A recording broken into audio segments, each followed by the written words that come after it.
Là, je Oui. parle. Oui. Ça, c'est la fontaine Visconti, qui date du milieu du 19e siècle. Elle a été, je ne sais pas ce qu'il y avait avant, mais elle a été longtemps impopulaire parce qu'on la trouvait laide, sans intérêt. Et puis petit à petit, l'âge venant, on la trouve pas si mal que ça. Et ce que je dis, c'est général, c'est en gros les bâtiments deviennent mieux en vieillissant. On parle toujours les horribles casernes dont parlait Huysmans. Bon, on les voit là, elles sont pas si mal que ça. Et les ignobles barres d'HLM, petit à petit, on dit ah bah oui, c'est pas si mal, un bon HLM.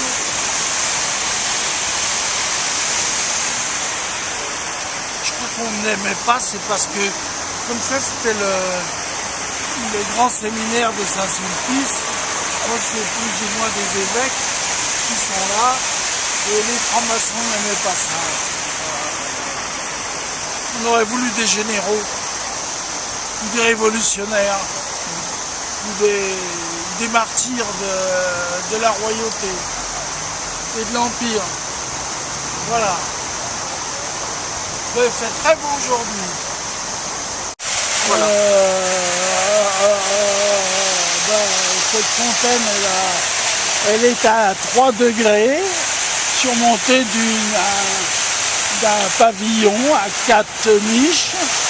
Et je vois que dans ces 4 niches, il y a 4 prédicateurs. Il doit y avoir, là il y a Massillon qui est là, il doit y avoir l'évêque de Meaux.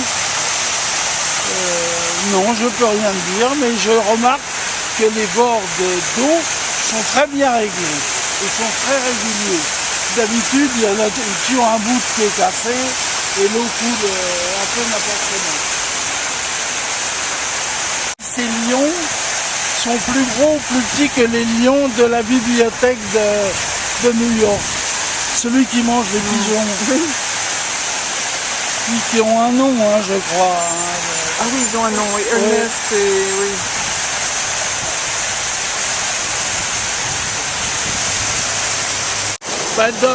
Dans Les Misérables, il y a un déconjuré qui s'appelle l'aigle.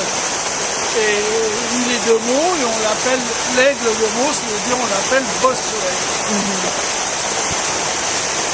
Et il doit être un des tués de la barricade. Comme architecture, ça n'est pas très pur. Ça aurait été fait 100 ans ou surtout 2 siècles avant, ça aurait été beaucoup mieux. C'est pas très net, mais enfin, c'est pas si mal. Anatole France disait beaucoup de mal de Saint-Sulpice et il signalait surtout son l'aile gauche, le clocher gauche totalement ébauché. Tu vois, les sculptures ne sont pas terminées. Et c'est là qu'on voit comment étaient faites les sculptures, c'est-à-dire que les pierres étaient pré-taillées et après il y a quelqu'un qui les fignolait.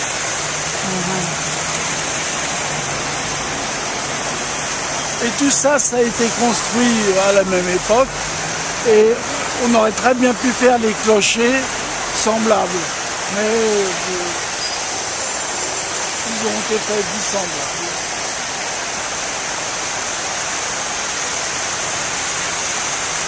C'est le rez-de-chaussée, si on peut employer ce terme, qui est dorique. Après c'est ionique, après c'est corinthien, et le dernier étage doit être composé.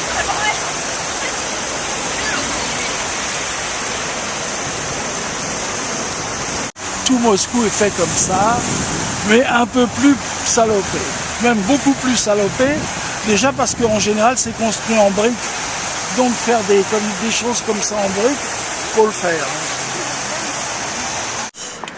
Explique. C'est une manière de porte-à-faux, fait en pierre, comme ça, mais qui est fait avec des petits morceaux de pierre, parce que faire un porte-à-faux avec un bloc de 20 tonnes, c'est pas dur, et c'est très subtil. Enfin, c'est relativement subtil. Voilà, c'est ça, la trompe. C'est tellement subtil qu'on en faisait très peu, parce que très peu de gens savaient les faire.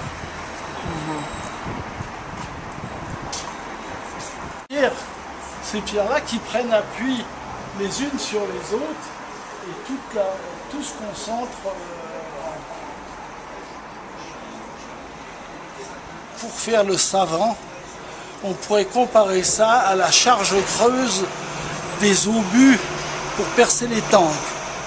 Tu connais ce que c'est qu'une charge creuse? C'est regrettable. La charge creuse, c'est la poudre à cette forme-là. Et quand elle explose, tout se concentre en un seul point.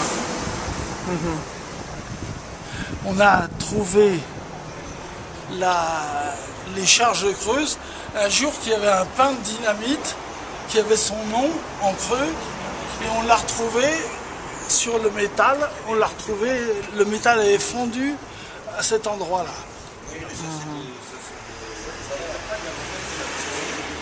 Et depuis, les chars d'assaut sont en différentes couches, de façon que la charge creuse fait exploser la première, elle explose et la deuxième reste intacte. Donc on a inventé des charges creuses qui explosent qu'à la troisième couche. Bon.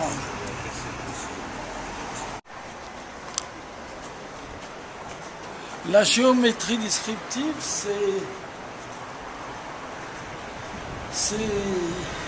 c'est tracer les vraies dimensions d'un objet que tu vois en dessin.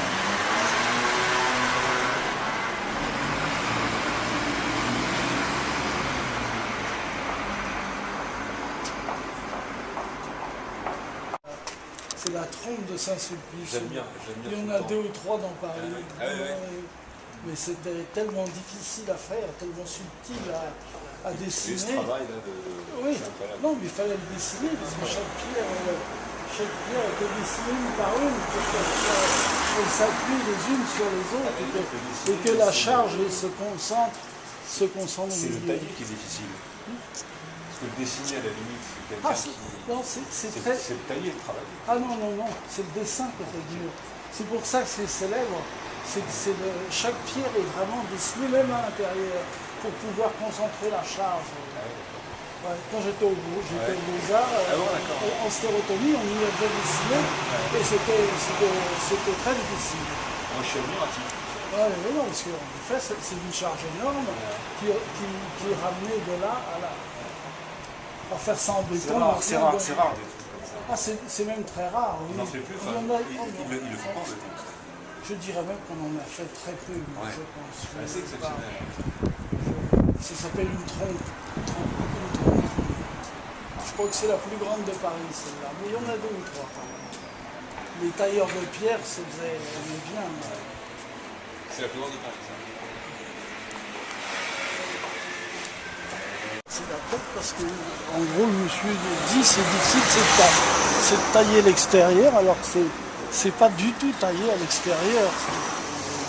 C'est des prêtres là.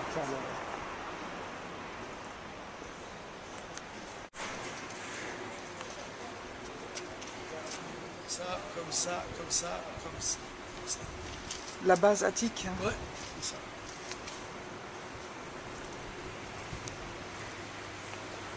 Non, je pense que c'est l'ancienne église ou l'ancienne crypte de l'ancienne église. De Saint-Sulpice. Oui, qui s'appelle.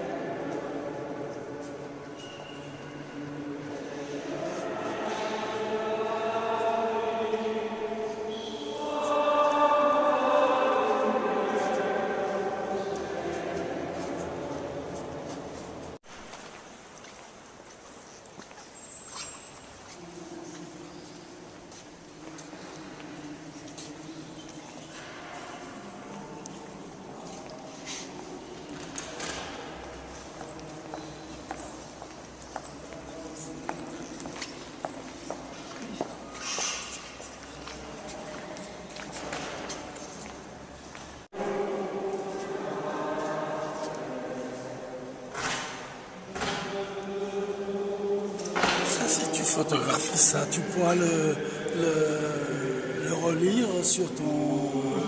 Oui, bien sûr.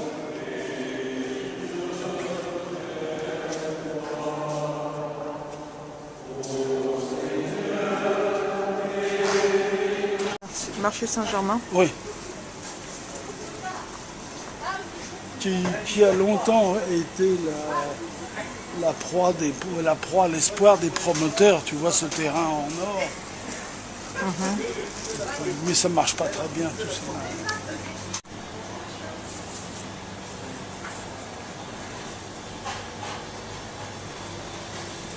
Si ça marchait, ça serait grouillant de monde.